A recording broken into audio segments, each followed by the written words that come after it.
What is going on, guys? It's your boy OMD, aka Omar, and welcome to my second YouTube video. So, as I said before, my name is Omar. You guys did not get that in my first video. I kind of just went ahead, just did it. Never really introduced myself, never really put myself on camera. So, this is me. Today, we're gonna be taking it back to a player that I admire the most. One of my favorite players to come through Auburn, which is my team, and one of my favorite players in the NFL. We're gonna be talking about Cam Newton. We're gonna be talking about the highs, the lows. We're gonna be talking about what a wonderful 1 year he had at Auburn, and we're gonna be talking about his 2015 MVP season. And we're also gonna be talking about bits of his career, what went wrong, and we're just gonna have fun with it. This is a story I've wanted to tell for a long time, so I really do hope you guys enjoy. Now, before the video begins, please remember to rate, comment, and subscribe. And if you have any football stories you'd like me to tell, please let me know in the comments below. Thank you, and enjoy. Cameron Newton was born on May 11th, 1989 in Atlanta, Georgia. Cam attended Westlake High School in Atlanta. At 6'3", 203 pounds, the 16-year-old junior passed for 2,500 yards with 23 passing touchdowns and ran for 638 yards for 9 touchdowns. As a senior in high school, Rivals.com ranked Cam as a 5-star prospect and held offers from Florida, Georgia, Virginia Tech, and Mississippi State, to name a few. He was ranked the second best dual-threat quarterback in the country behind Tyrod Taylor, who would play for Virginia Tech. As for Newton, he committed to the University of Florida as a senior. For context, Florida held the title of owning the #1 recruiting class in the country. He graduated from high school early and began to practice with the team at the beginning of spring practice.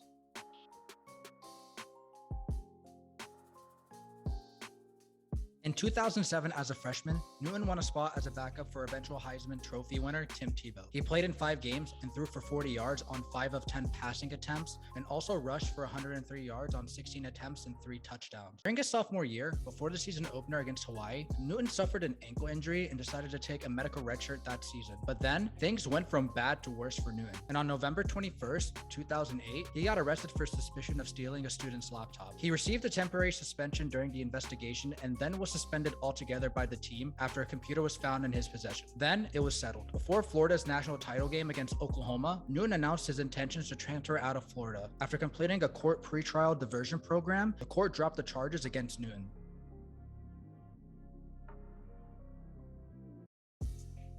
In January of 2009, Newton would transfer to Blinn College, a community college in Brenham, Texas. That season, Newton led the team to the 2009 NJCAA national title game and threw for 2,833 yards with 22 touchdowns and added 655 yards on the ground. He received an honorable mention as a JUCO All-American, and many Division I schools took note. According to Rivals.com, he was ranked as the #1 quarterback with both high school and junior college players, and was the only 5-star recruit. Cam showed his worth in junior college, and he's ready to make a redemption story that is one for the books.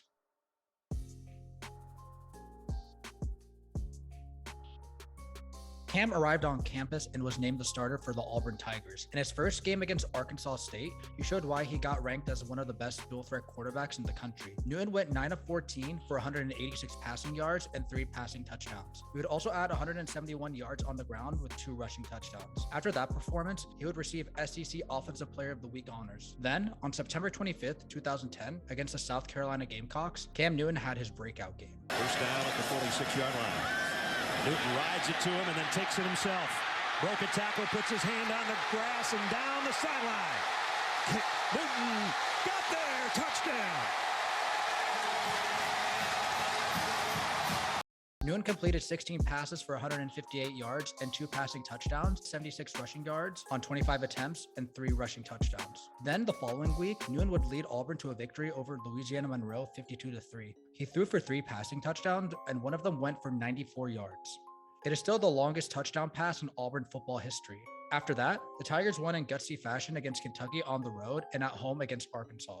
After their victory over the Razorbacks, Newton got listed as a top 5 candidate for the Heisman Trophy. In one of my favorite games of that season, on October 23rd, 2010, Newton would lead the Tigers into a victory against the LSU Tigers 24-17. This play ranks as one of my favorite plays in Auburn history, known as Newton's Heisman moment.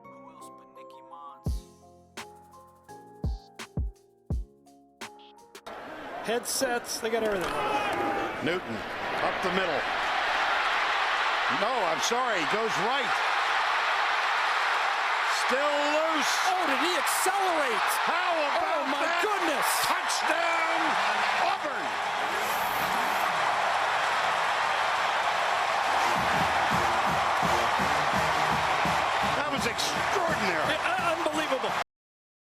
Cam would set SEC records for yards rushing in a season by a quarterback, which stood for 40 years and became only the second quarterback to rush for over 1,000 yards in the conference. He would break numerous touchdown records in a single season with 27. After that performance, the Tigers received their first #1 ranking in the BCS, and Nguyen was listed as the favorite to win the Heisman. Against their daunted rivals, the Georgia Bulldogs, Nguyen became the first player in the SEC to throw for 2,000 yards and rush for 1,000 yards in a season. With their win over the Bulldogs, the Tigers won the SEC West and punched their ticket to Atlanta to play in the SEC championship game. But before they got to Atlanta, they had to face their in-state rival, the defending national champions, the Alabama Crimson Tide.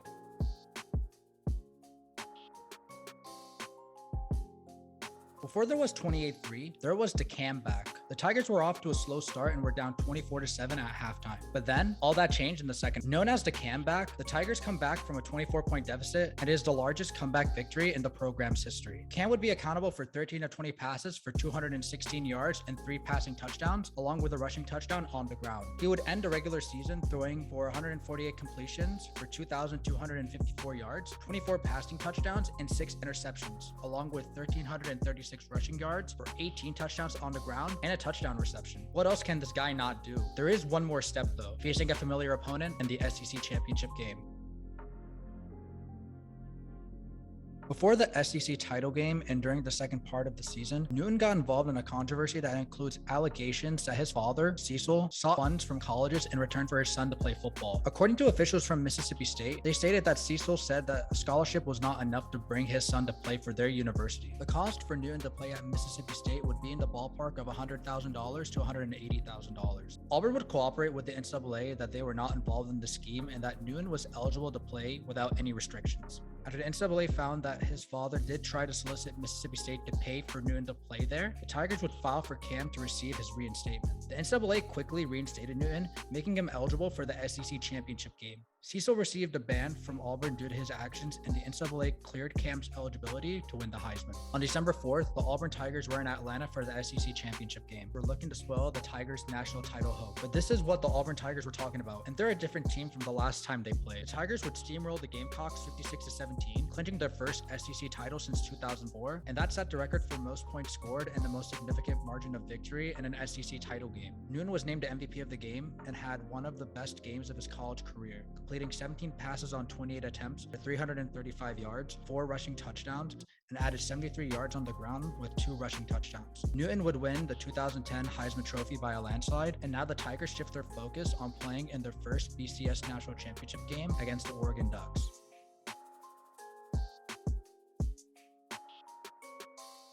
The Ducks finished their season undefeated, like the Tigers, and they also had an explosive offense. The Ducks led the Pac-10 in scoring offense, rushing defense, and total offense. Led by LaMichael James, who finished third behind Nguyen in the Heisman Trophy race, rushed for 1,682 yards on 281 rushing attempts and 21 touchdowns, and added 13 receptions for 161 yards and 1 receiving touchdown. Their quarterback, Darren Thomas, completed 195 passes for 2,518 yards with 28 touchdown passes and 7 interceptions. He also added 5 rushing touchdowns on the ground. 2 offensive juggernauts would go at it for all the glory, and one of them would win their first BCS national title.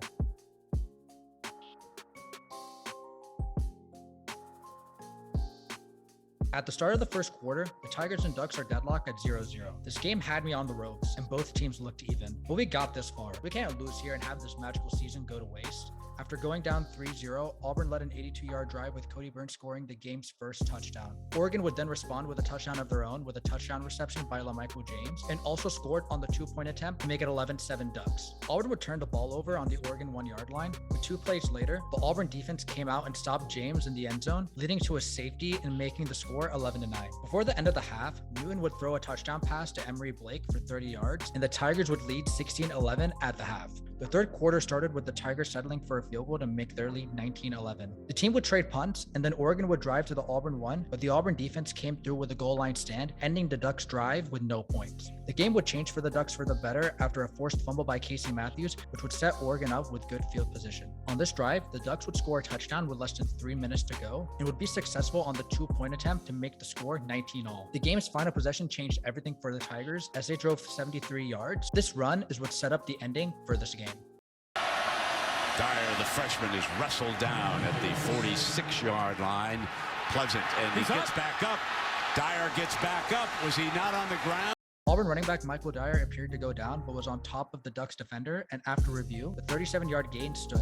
Dyer would then run it again for a touchdown, but after further review, it showed that Dyer's knee was down at the 1-yard line. Auburn would run the clock down, and Wes Bynum would kick the 19-yard game-winning field goal. The Tigers did it. They made it to the mountaintop of college football and won it all. They won their first national championship since 1957. A 53-year drought is finally over. Dyer would receive offensive MVP honors, and Newman has accomplished everything in college football. Newman would declare for the 2011 NFL Draft 3 days after the national title game. And that is where we stop part 1 of the rise and fall of Super Camp.